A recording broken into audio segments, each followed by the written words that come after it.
Welcome back, everybody, for another deep dive.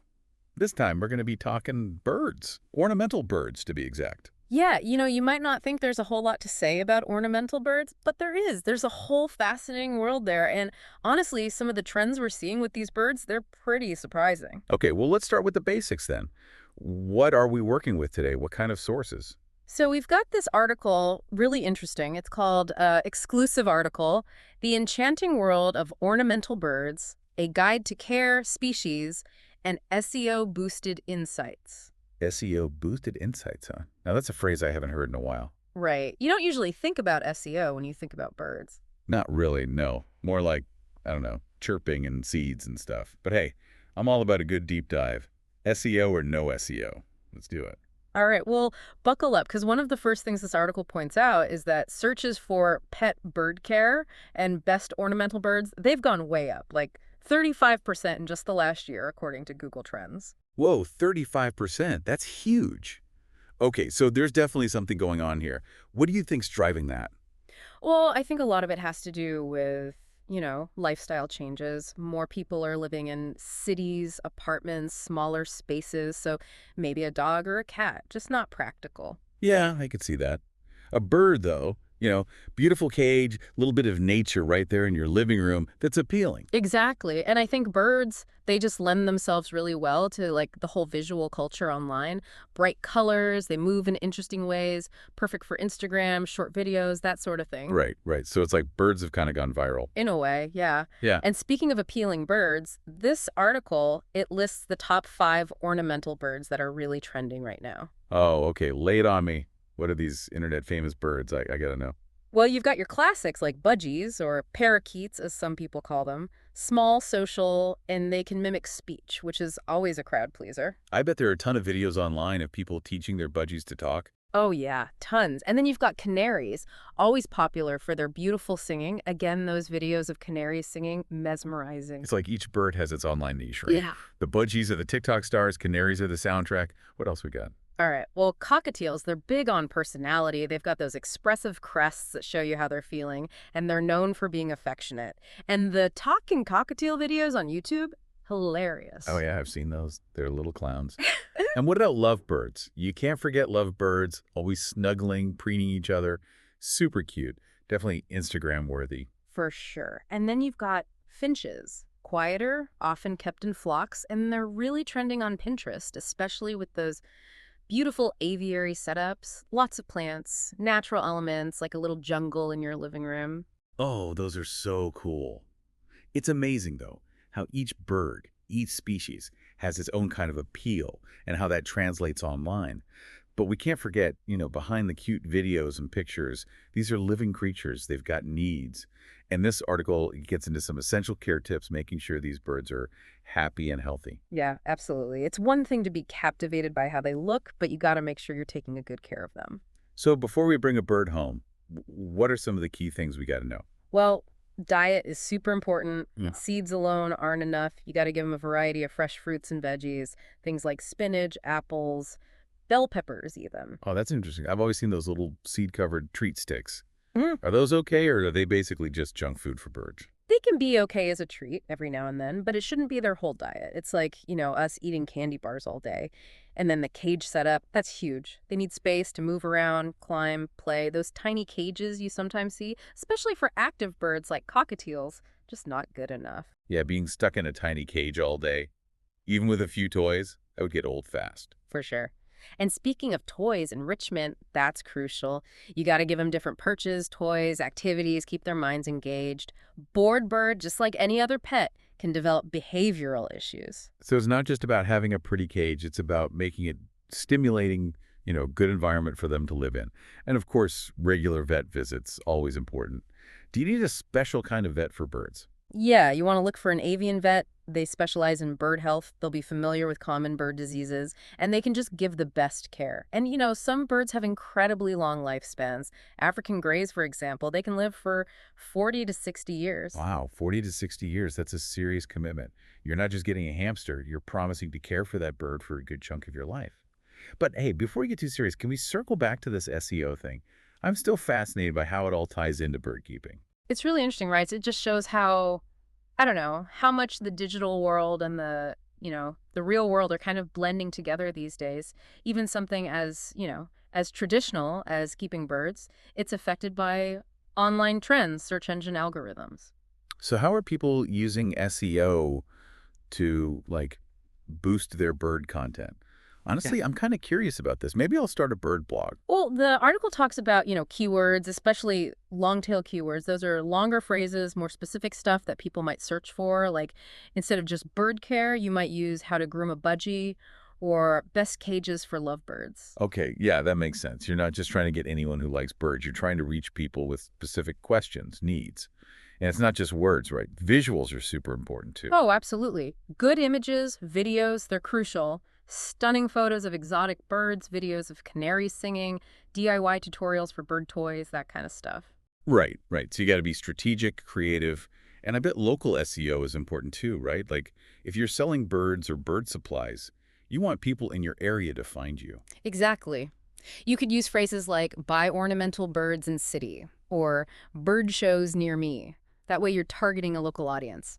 And don't forget about video, embedding tutorials like DIY bird toys on your website that can keep people on your page longer, which is good for SEO.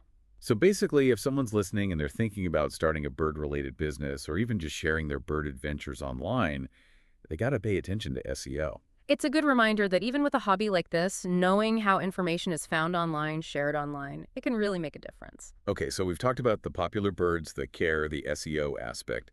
But let's be real. Bird keeping, it's not all cute pictures and funny videos, right? There are challenges.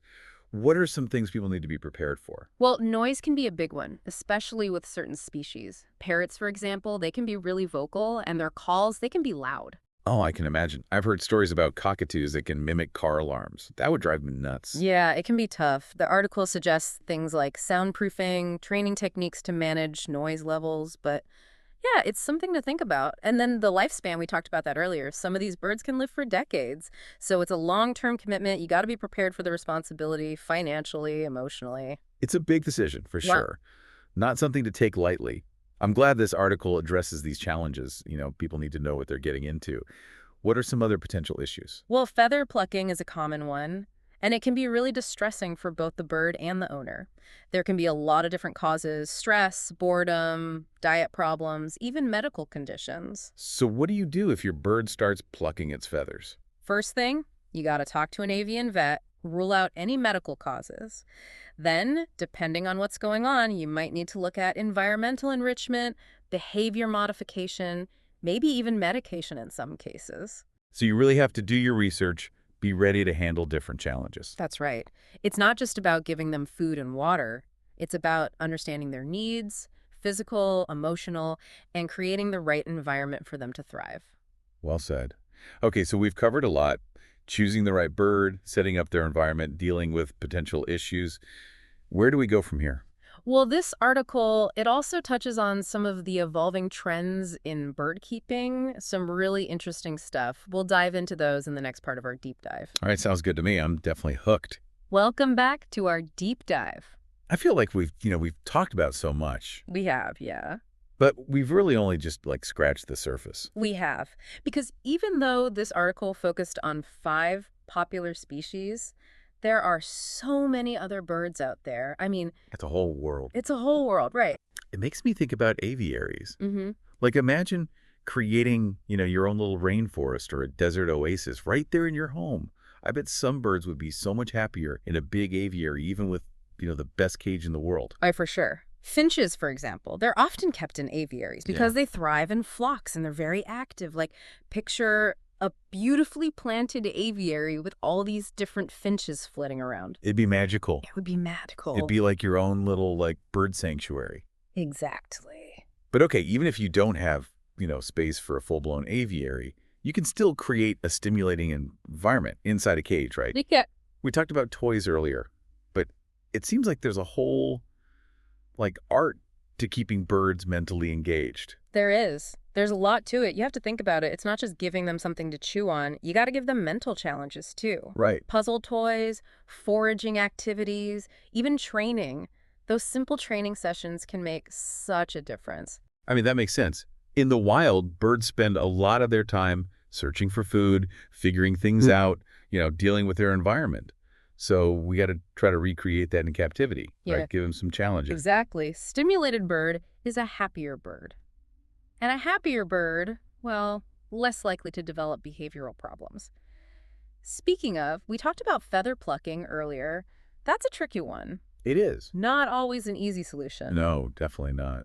Sounds really tough, actually. It is. For the bird, for the owner, it can be heartbreaking. Absolutely. The article mentioned the Association of Avian Veterinarians. They're a great resource. Yeah, They've probably seen it all. I'm sure. And they can help you figure out what's causing the feather plucking, which is key to fixing it, right? Yeah, because it could be so many things. It could be anything. Stress, boredom, diet, underlying medical condition. Yeah. It just seems like a lot of responsibility falls on the owner It does. to really get it right. Yeah, you gotta create the right environment, be proactive about any problems. It's not as simple as just putting a bird in a cage and, making sure they have food and water. It's more than that. It's more than that. It really is. That's why it's so important to do research I know, absolutely. before you even bring a bird home. Figure out their needs, what their lifespan's gonna be, what the challenges might be. Yeah. Because then when you do provide the right care, it's got to be so rewarding. It is. There's nothing like it. Okay, so we've covered, choosing the right bird, the setup, the challenges. But what about the future of bird keeping? What's coming next? What's changing? Yeah, what trends are we seeing? Well, the article talks about this, and it's really interesting. The rise of eco-consciousness in the bird keeping community. Oh, I'm so glad to hear that. It's about time, right? Yeah. I mean, it's important for any pet owner to consider the environment. It really is. People are becoming more aware of things like, where their bird's food comes from, what their toys are made of. It's about sustainability. Yeah, I can see that. Like, are there specific examples of how that's, actually happening? Absolutely. There's a growing demand for bird food that's ethically sourced, free of pesticides and stuff. People are choosing toys that are made from natural materials, sustainable materials, bamboo, untreated wood, things like that. Okay, that makes sense. It's about like aligning your values with your bird keeping. Mm. And it's not just about the environment either, right? Yeah. The ethical considerations, they extend to the birds themselves. Exactly. The adopt, don't shop movement is getting bigger Oh, that's great. in the bird community. People are realizing that there are so many amazing birds in shelters, rescues, waiting for good homes. Yeah, I love that. Giving those birds a second chance. It also means, less demand for birds bred in maybe not so great conditions. Right, exactly. And speaking of new birds, remember the article mentioned hybrid species? Like the Gouldian finch? Oh, yeah, yeah. Are those designer birds? Are they becoming more popular? They are. And people are going crazy for them all over the world. They're beautiful, unique. They're creating a lot of buzz online. It's like a whole new chapter in ornamental birds is opening up. It's so interesting to see how the whole bird keeping world is changing. We've talked about ethical sourcing, responsible breeding, now these new hybrid species. What else is new? Technology. Yeah. Technology is playing a huge role. There are apps that can help you track your bird's diet, monitor their weight, even provide enrichment activities. And social media, it's connecting bird enthusiasts all over the world. It's not just about the birds themselves then, it's about the community. It is, And yeah. all the resources that are out there. We've really covered a lot in this deep dive. It's clear that bird keeping, it's complicated, can be really rewarding, but it's definitely not for everyone. No, it's not. It takes dedication. Patience, you have to be willing to learn. But for the people who are willing to put in the effort, it's amazing. It is. I think that's a great place to kind of segue into the last part of our deep dive, I where we'll explore the connection between humans and birds, what it all means for both of us. I can't wait for that. We're back and ready for the final part of our deep dive into the world of ornamental birds. It's been a journey, that's for sure. From, the nitty-gritty of bird care to these big trends we're seeing, even SEO, who knew? I know, right? Yeah. SEO and birds, not exactly what I expected to be talking about today, but hey, it's all connected. It is, it really is. And it just goes to show you, how much the online world is affecting everything. Even, something like bird keeping. Remember how we were talking about those long-tail keywords, how they help people find specific info? Yeah. It's not just about getting more clicks on a website. It's about making sure the right knowledge is out there. Absolutely. If someone's searching how to stop my cockatiel from screaming, They need to find good advice. Right. For everyone's sake. Exactly. And it's not just about practical stuff either. Online platforms, they can be really powerful for raising awareness about conservation. Well, that's a good point. We talk about saving rainforests and all that, but what about the birds right here, in our own neighborhoods? Exactly. Social media, it can be great for showing off those local birds, how beautiful and diverse they are, and also the threats they're facing, habitat loss, climate change, even things like, I don't know, outdoor cats. Yeah, I never really thought about that. So maybe like an Instagram photo of a blue jay, a hummingbird at a feeder, it could actually inspire people to do something, even something small. Absolutely. Plant native plants, cut back on pesticides. It's all about that connection, realizing we have a responsibility. And speaking of connection, I think it's important to remember how much birds have impacted human culture, history, going way beyond just keeping them as pets. Oh, for sure. I mean, birds have been inspiring us forever. Myths, stories, artwork, music, even scientific discoveries, all inspired by birds. It's true.